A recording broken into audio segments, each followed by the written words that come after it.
Salam jumpa pecinta catur, selamat datang kembali di Catur Talk Indonesia. Bagaimana kabar kawan-kawan? Semoga kita sehat selalu dan rezeki kita dilancarkan, amin. Tentu pada kesempatan ini merupakan duel yang cukup menarik teman-teman, antara Super Grandmaster Arjun Erigeisi menghadapi Super Grandmaster juara dunia Magnus Carlsen. Dan bagaimana permainannya langsung saja kita simak di Catur Talk Indonesia.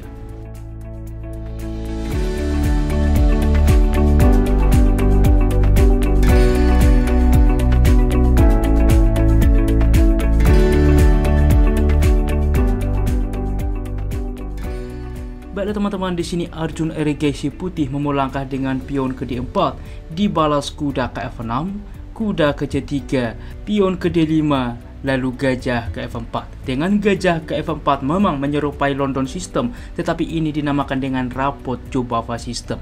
Andaikan kuda sebelumnya aktif terlebih dahulu bukan ke C3, melainkan kuda ke F3, maka ini London System. Oke teman-teman, dan A6 dilakukan mengontrol petak penting B5, dan ini sangat penting untuk mencegah jebakan yang akan terjadi pada rapot Jobava System.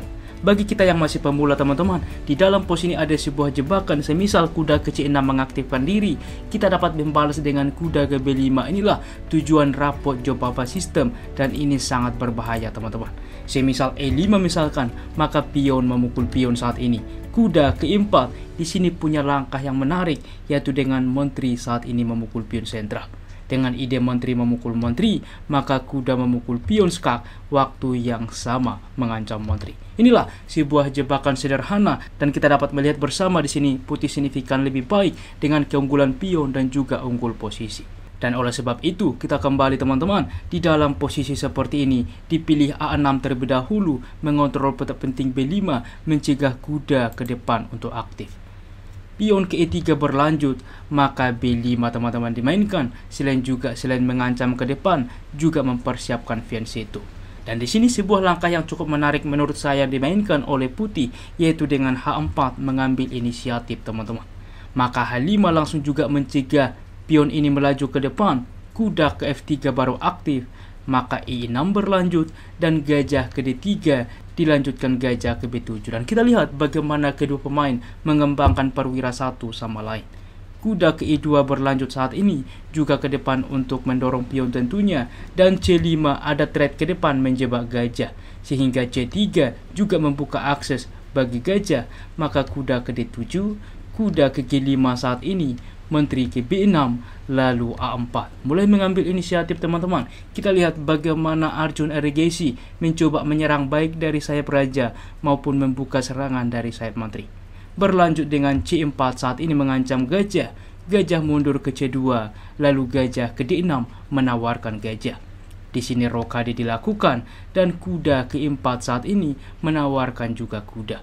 Dan Arjun Erigeisi merespon dengan menukarkan gajah terhadap kuda. Pion tentu menerima, lalu kuda langsung ke G3 mengancam pion. Tetapi jika mengacu kepada komputer teman-teman, ada sebuah langkah yang cukup menarik. Di dalam posisi gajah memukul gajah terlebih dahulu adalah opsi. Dengan ide menteri menerima, barulah kuda ke G3. Dan pion ini tetap akan tumbang, karena apabila juga didukung teman-teman, maka pion yang ada di H5 juga akan dimakan. Semisal kuda ke F6 mensupport pion, maka menteri ke C2, kita lihat pion ini tidak bisa diselamatkan. Menteri ke D5 bang, maka F3, pertukaran terjadi, dan kita lihat teman-teman, pion dapat melaju ke depan, benteng dapat ditumpuk, dan posisi putih pun lebih baik. Kita kembali teman-teman, di sini terlebih dahulu langsung dimainkan kuda ke G3, maka gajah ke E7 saat ini langsung juga mencegah ada pertukaran di masa depan. Maka saat ini menteri ke C2 dan menteri ke C6 menambah support juga teman-teman. Juga hati-hati ancaman skakmat ke depan. Menteri memutuskan memukul pion melakukan simplifikasi, maka di sini kuda terlebih dahulu langsung ke B6.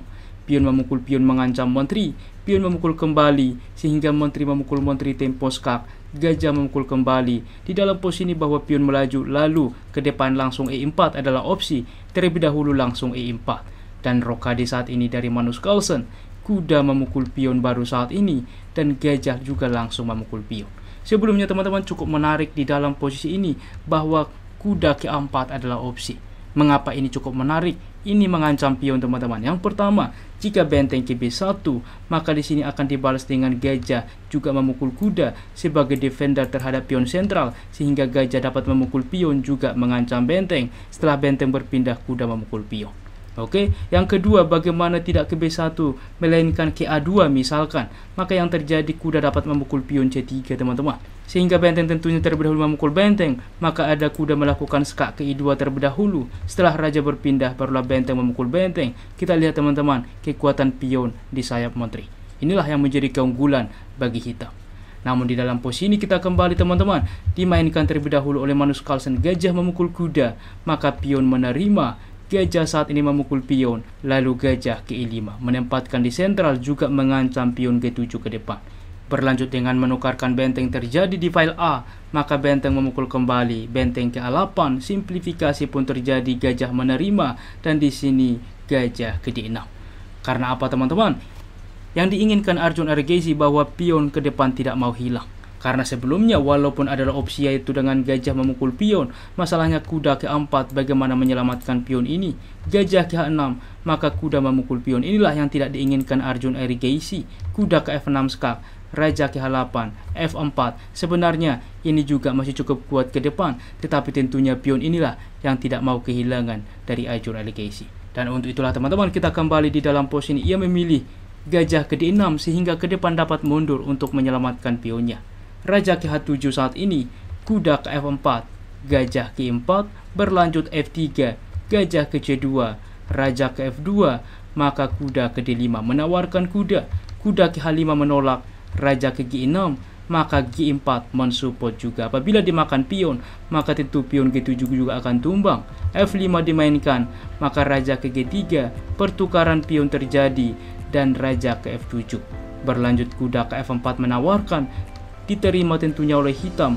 G6 saat ini menghentikan juga pion teman-teman. Di sini juga disupport oleh gajah, maka raja ke E5, gajah ke D1 mengancam pion, gajah ke C5, gajah memukul pion, raja ke D6, gajah ke D1, raja ke C6, maka di sini gajah ke 4 juga langsung tentu mensupport pionnya. Gajah ke B4, maka raja ke I8, raja ke D6, maka raja ke F7. Dan tentu setelah penukaran terjadi teman-teman, mereka pun sepakat untuk mengakhiri permainan dengan menawarkan draw satu sama lain. Kita lihat teman-teman bagaimana hebatnya Arjun Erigaisi yang menurut saya sebagai salah satu potensi besar untuk meneruskan Magnus Carlsen selanjutnya. Berikut tingkat akurasinya. Ulasan permainan menunjukkan bahwa Arjun Erigaisi memiliki tingkat akurasi 91,3% dan Grandmaster Magnus Carlsen 90,6%. Baiklah teman-teman, demikianlah ulasan catur hari ini. Jika kawan-kawan suka dengan konten seperti ini, dukung kami dengan cara like, subscribe, dan juga share. Apabila ada saran ke depan, jangan ragu tuliskan di kolom komentar. Salam catur toka Indonesia, sampai jumpa di video berikutnya. Keep sharing and keep loving. Bye-bye.